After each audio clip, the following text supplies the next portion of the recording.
Alright, how's it going, everybody? My name is Umziky, or Umziky if you're a native English speaker, maybe that's easier. I'm the guy who made the track Bass Music, which some of you may know from the rhythm game Siders 2. Anyway, I'm back years after releasing the tune to dive into the FL Studio project and show you what the heck is going on. So, right at the beginning, we start with a reverse kick. A good way to lead up to something, a big hit.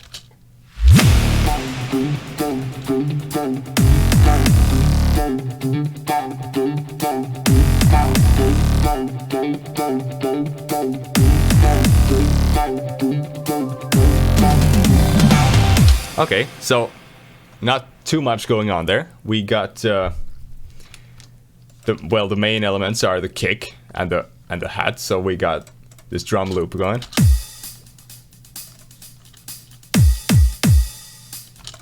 I'm using a contact library called Studio Drummer for realistic sounding hi-hats, which I like, and some other things. There's actually some toms here. Oh wait, though there are some other toms too, but no, not the toms, but the snare fill. And then I got a tom fill here from a, what is this, FPC drum library. These sounded pretty good. They got this 80s sound. So they work well for that. And then this bass sound.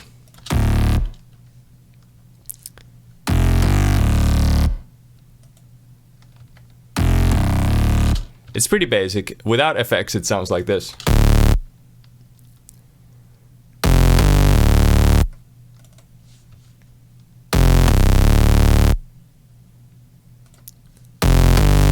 It's made with Harmor. There's some noise coming from a citrus patch. Some white noise that blends with the bass sound, and when you distort it, it gives just some good edge to it. So the main sound, it's just a saw wave with some unison. Without it, it just sounds like, let's see what envelopes we got. We got a pitch envelope to give it some punch at the start, otherwise it would be just an old farty saw wave, right? We're giving it this punch with a pitch envelope falling down like so. It's usually a good idea to turn down the ramp as well, because it might sort of mess with the transient, so you're not gonna get it punching so hard. For the effects, there's some EQ, just to give it some sort of character. Kind of boost and a cut as well. The Maximus, which does some kind of harsh saturation, mainly. And then Sound Goodizer. Because more is more, right? Let me turn back the noise. Just to build a bit of, sparkle to the high end. And then another EQ. So that's that sound, I guess. Now the guitar, well, it's a guitar part that I played. I recorded 3 different harmonies. And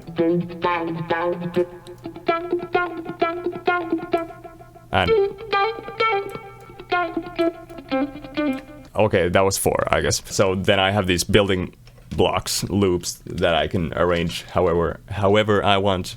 Now, of course, I got some hits. They're just samples, nothing weird about that. And to add some effect, we got this pad.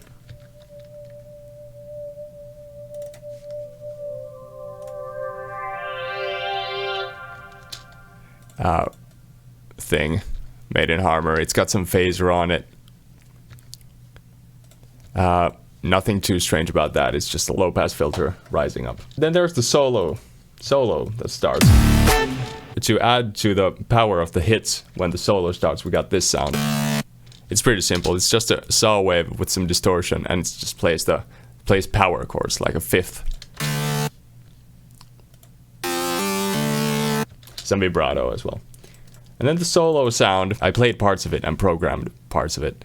And then when I made the video, I had to learn to play it for real to make it look realistic. Anyway.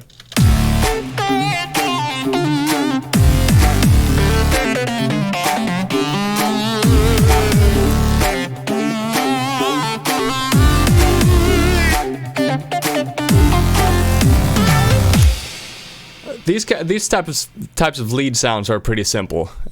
They basically just consist of a saw wave. You put some unison on it to give it some movement. Then you distort it, and then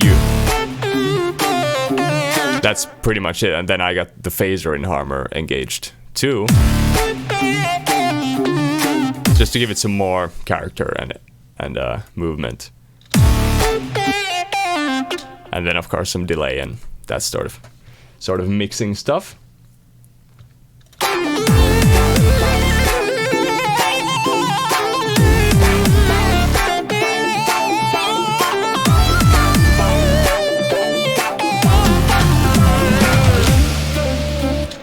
This song is in many ways sort of like a song that a band could play. So there's not that much in terms of sound design and all that kind of insane production stuff going on. It's pretty plain and simple, actually, but I guess maybe there's something for you to learn.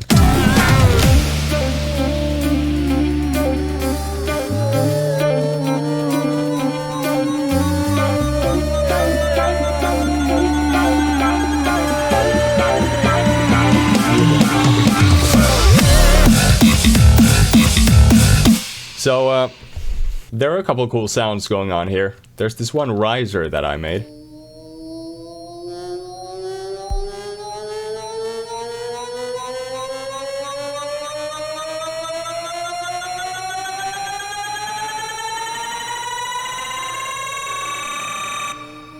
So, without any effects, it sounds like this. It's a pretty simple sound from Harmer.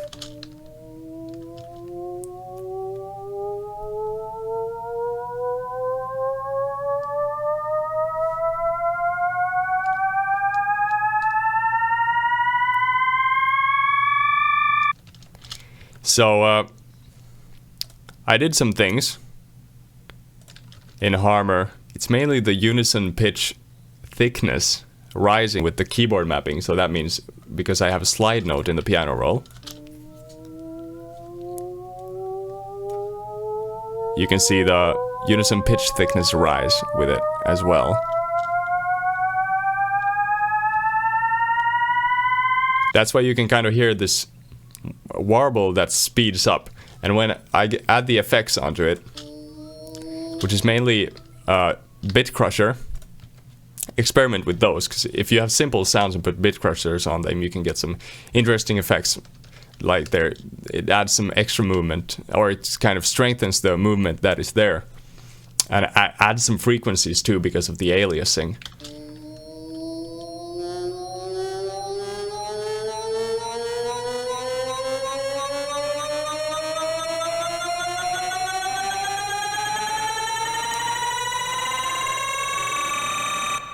So it really sounds like it's, you know, it's speeding up and it's going somewhere. Some basic noise made in Citrus, because you can make noise really easily in Citrus if you have the noise in your operator turned all the way up. And then I usually put it through the filter and make an envelope for the cutoff. And there's that, and then you can have a variation of it that goes up instead. And then all you need to do is cut out the low frequencies and maybe add some sidechaining to it if you want it to pump. And of course, a more general effect that is useful.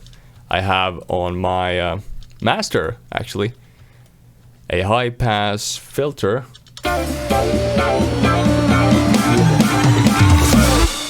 this. Just to sort of, you know, make the drop a little harder, right? So just cutting off a bit of the low frequencies before the drop. We have a couple hits. A reverse snare leading into a snare, and then a reverse kick leading into the first kick of the drop.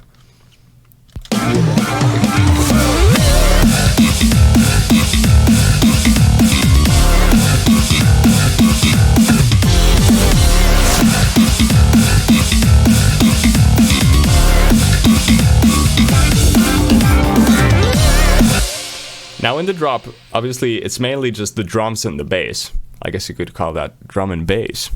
And some chord hits in between. Now the bass itself, on its own, it sounds like this.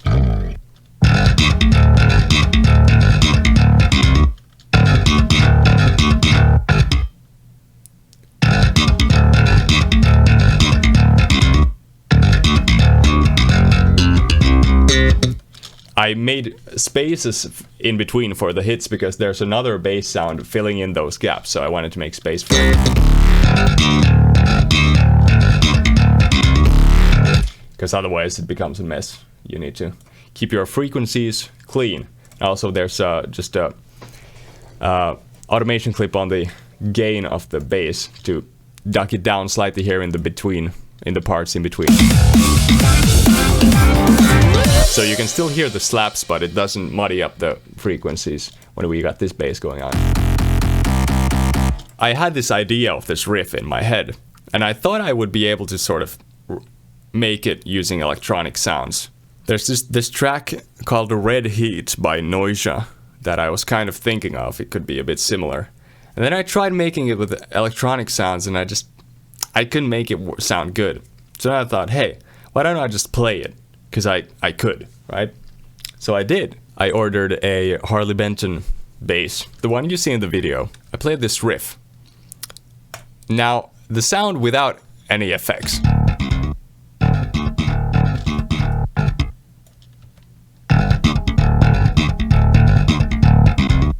You know, it sounds like a bass, right? Like an electric bass. Which it is. So that makes sense. To start with, I just have a low cut here. And then it's going into guitar rig. There's some compression, an amp, which has some EQ settings going on. So basically, it's kind of like an amp simulation. It adds some distortion, actually. So it kind of makes it a bit more chunky, a bit more powerful, a bit more strong. Unfortunately, the downside is if you can't play bass, you can't really make this. But you can ask me to play bass for you, or someone else. Then you'll be all set. Then after guitar rig, I have another EQ. It clears off a bit of the low frequencies and gives it some more character, cutting off some of the muddiness, I guess, and some weird frequency that I thought was annoying. And then there's some more compression. It doesn't have to be dynamic. This is EDM. It should be squashed. I have a really short reverb.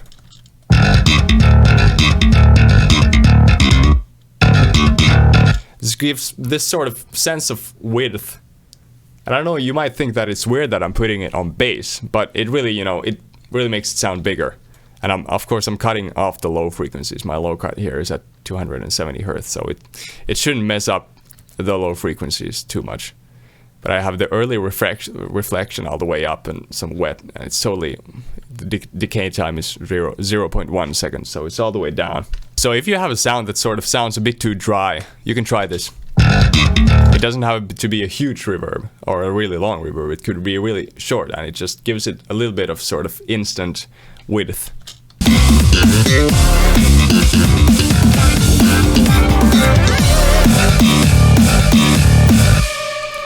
So I guess that pretty much covers the drop bass, which is the bass, the bass of the song.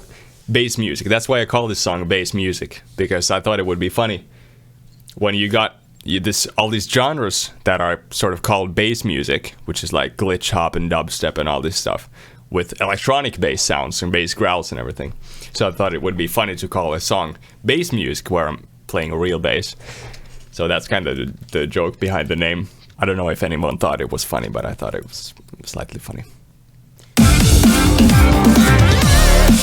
Now the synth sound, it's not only Harmer, there's a choir as well that you might not hear.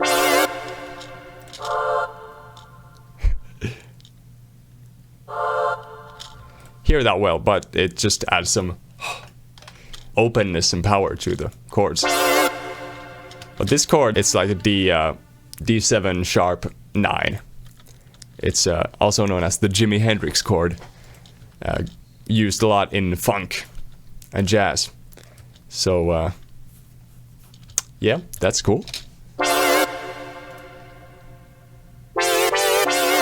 Nothing too weird about that. It's just you know, the low pass filter rising up on every with the envelope. One trick that I'm doing here actually that you might find useful, a big part of this sound is the vibrato.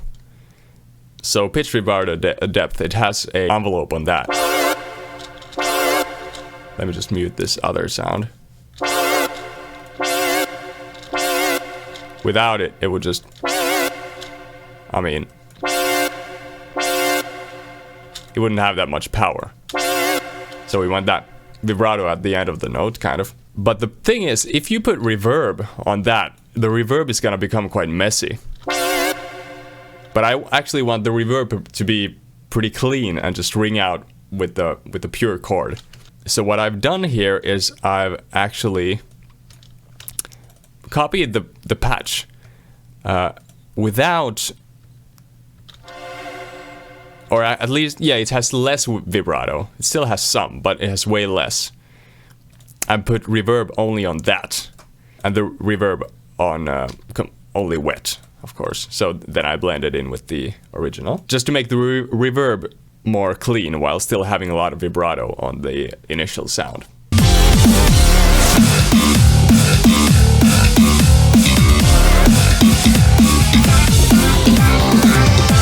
Let's talk a little bit about the drums.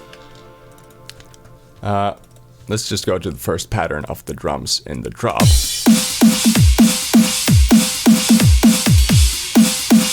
So the key to having good drums is finding good samples. That's really crucial. One ridiculous thing, the version of this tune that ended up in the Rhythm mobile game actually has the wrong snare sample, because when they asked me to make a shorter version of this song for the game, I opened up the project and I thought, okay, there's something sounding weird here. I thought it was, you know, because I had updated FL Studio and there was just something, you know, off with the effects or whatever. So I tried to make it similar and I got it pretty close. But now that I recently opened this project and I thought, hey, it could be that it found another snare sample with the same name, Snare 13, which sounded way worse. But I didn't realize at the time, so that's why it ended up like that. But it's okay. One thing that I like to do, just to sort of add some character to my snares. I've done this before. But here in the snare, I got the initial sample, and then I have the same sample, but I'm using it only to trigger the sidechain ducking. So I'm sending it to this sidechain channel, which then is going to all the channels that I want to be ducked from the kick and the snare. So the kick, I mean the sidechain kick and the sidechain snare are both going to the sidechain bus. But then I have this snare rim shot sample, which I'm triggering together with the snare.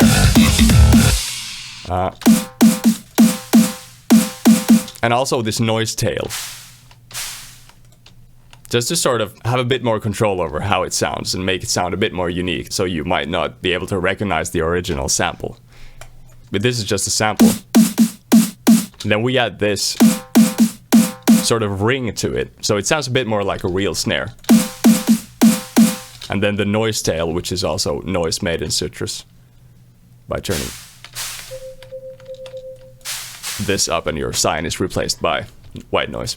That's how I like to make my snares. I mean, modify or make them sound like me or whatever. And then I like to use, as I mentioned earlier, realistic sounding hats and cymbals. The China cymbal that you can hear quite prominently in this drop. If we just listen to the drums, the drummer's just mashing it. So it's also coming from Studio Drummer, the Contact library. It's a good library. I use it to make demos for my band as well. Well, maybe that's enough about the drums. Sidechaining is important. Every once in a while we have a reverse snare, just to make that snare hit so much harder. The reverse snare has some reverb on it, so it sounds like the next snare actually is much bigger. There's also a high-pass filter falling down to sort of make it have that kind of big impact.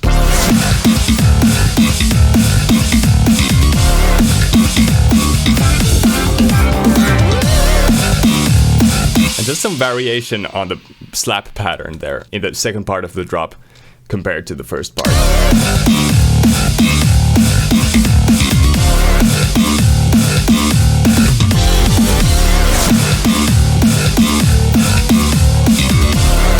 And our good old riser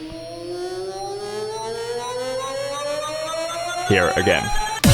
And then we're back sort of in a similar part as the beginning of the song, with another synth solo, but different chords and also a different drum pattern. There's a fun thing going on here with the drums and the bass.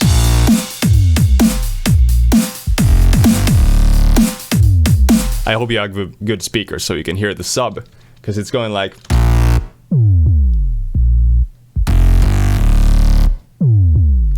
and of course the bass, you know, a good way to make your bass lines make sense or whatever is to have them work in synergy with the kick really closely. So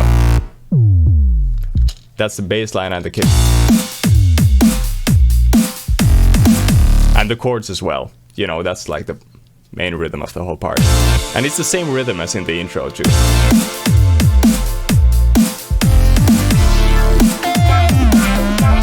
Then we just have the guitars and this more soloing on top of that.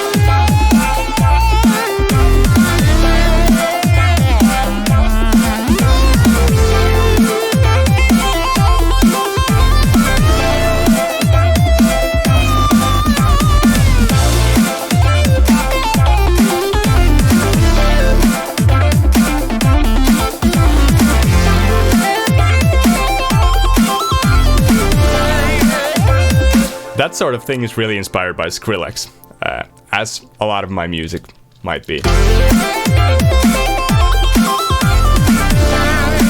Anyway, we're approaching the guitar solo, which is perhaps my specialty because I played guitar for the longest of all instruments.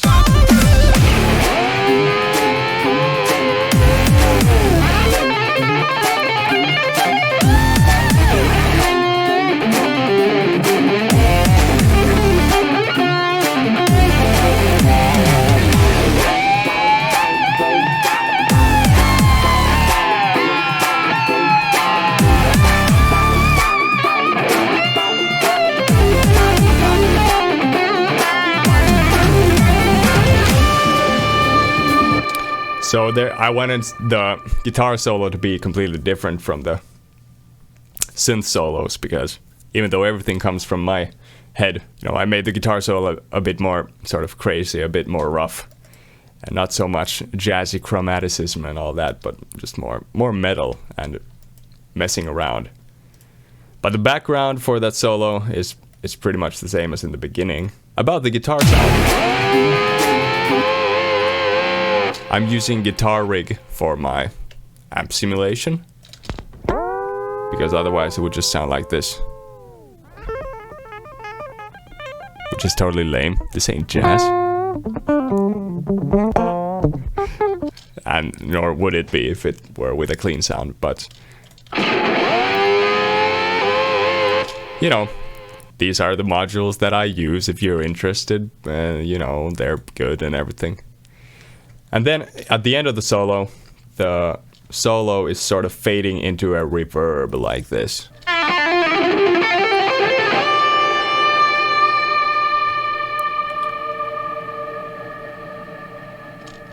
It's just the dry wet on this little reflector that's rising up here. So it sounds like it's seemingly echoing into infinity. Anyway, this next build is kind of similar to the first one. But in the first one we had this pretty simple bass pattern.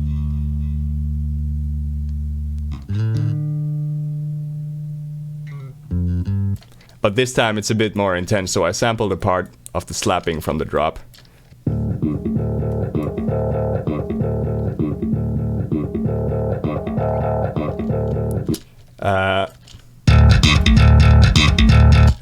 That's what the sample, the small loop snippet sounds like. And then a 6 slap riff. That's called double thumbing by the way, the technique. Where you go down, up, pluck with your thumb, down, up, and then a pluck. You get triplets. Anyway, bass player stuff. So the patcher, let's see what the patcher does here for that effect. For this part, it's just a filter to take away some of the power from it, you know, make it more faded in the background. And then Fruity Love filter for this sort of auto wah.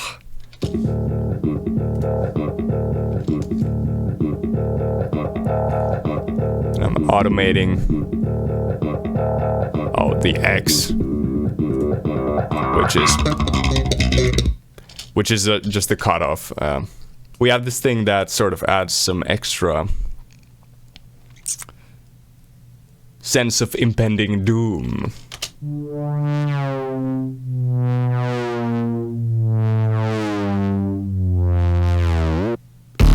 Okay, so it blends in like this.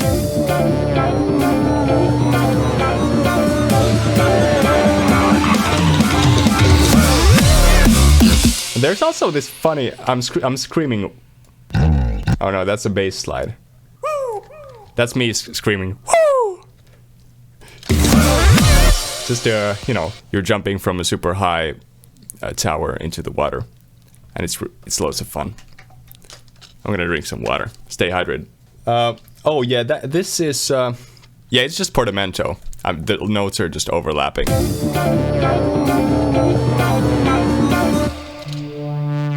No slide notes except here at the end. So the second drop, it's got a different slap pattern once again in the beginning.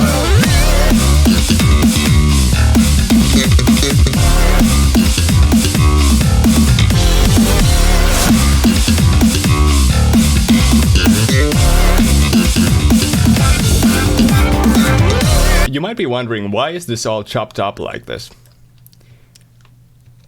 And the reason being, you know, I can't play 100% tight, but I wanted this to lock in with the drums like perfectly. Just, it's more of a mixing thing really, because, you know, with the side chaining and everything, how if the transients are even just a little bit misaligned, it's not gonna have the same punch. So that's why I've gone and chopped this all up and sort of just timed it perfectly. And then to add some variation to the second part of the second drop, we have this.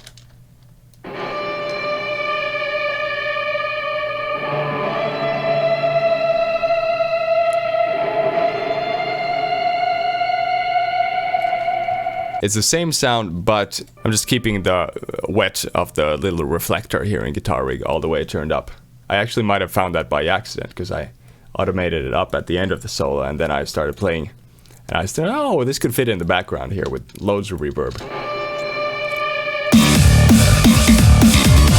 Just rising up so it, you know.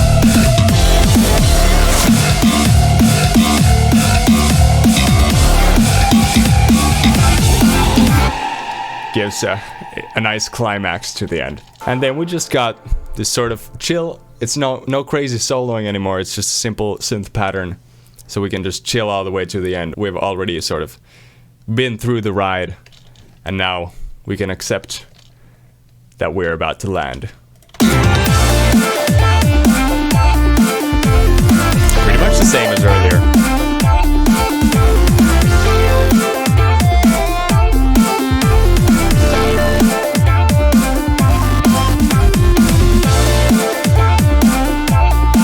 It's a slightly different synth here than in the drop, I think. It's only, you know, it's basically the same type of sound, but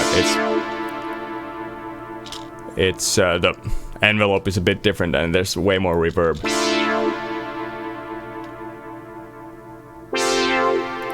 So it's a bit more in the background, takes more sort of that ambient space.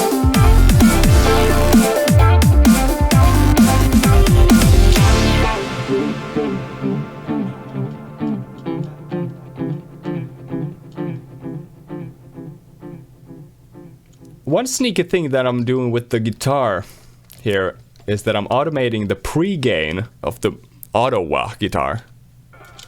I think it's in the, yeah, it's just the limiter before guitar rig. By automating the gain before it's going into the wah, because it's an auto filter, so it's controlled by the volume. So by automating the volume, I can sort of make it sound like I was playing softer. So that's why I have this envelope sort of gradually going down. I hope you feel like you learned something. I hope you feel inspired. And if you don't, that's fine. I'm not always inspired either. That's why it took me 5 years to make this video. This was the project walkthrough for my track, Bass Music. If you guys have any questions, don't hesitate to leave a comment or send me a message. My name is Umziky. You can call me Umziky if that sounds better to you. Thank you so much for watching, and I'll see you next time. Wait, the ending screen. I gotta get the ending screen. There we go.